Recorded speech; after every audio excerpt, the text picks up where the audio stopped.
জন্মলগ্ন থেকেই ফুটবলের জনপ্রিয়তা দিন দিন বেড়েই চলেছে। বর্তমানে ফুটবলের মাঠে একচ্ছত্র সম্রাট পর্তুগিজ তারকা ক্রিশ্চিয়ানো রোনাল্ডো এবং আর্জেন্টাইন তারকা লিওনেল মেসি। কিছুদিন আগে বর্ষসেরা ফুটবলারদের তালিকা প্রকাশ করেছে ফেডারেশন অফ ফুটবল হিস্ট্রি।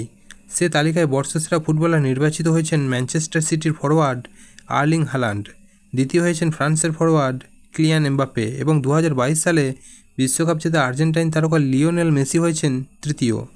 তবে বেশিরভাগ ব্যক্তি এই রেজাল্টে আশ্চর্য হয়েছেন, কারণ তালিকার সেরা 10 জনের মধ্যেও জায়গা হয়নি পর্তুগিজ তারকা ক্রিশ্চিয়ানো রোনালদোর। অথচ চলতি বছরে তিনি সবচেয়ে বেশি গোল করেছেন। এবছর দেশ ও ক্লাব মিলিয়ে 53টি গোল করেছেন সৌদির আল নাসের তারকা। অন্যদিকে হালান্ড গোল করেছেন সব মিলিয়ে 52টি। সেরা 10-এর তালিকায় না রাখার প্রতিবাদও করেছেন তিনি।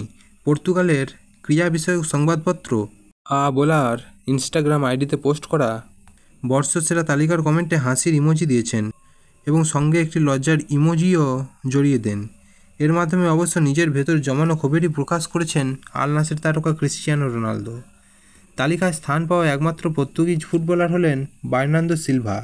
তিনি 8ম স্থানে রয়েছেন, অথচ তালিকার প্রথম দিকেই থাকার কথা ছিল রোনালদোর।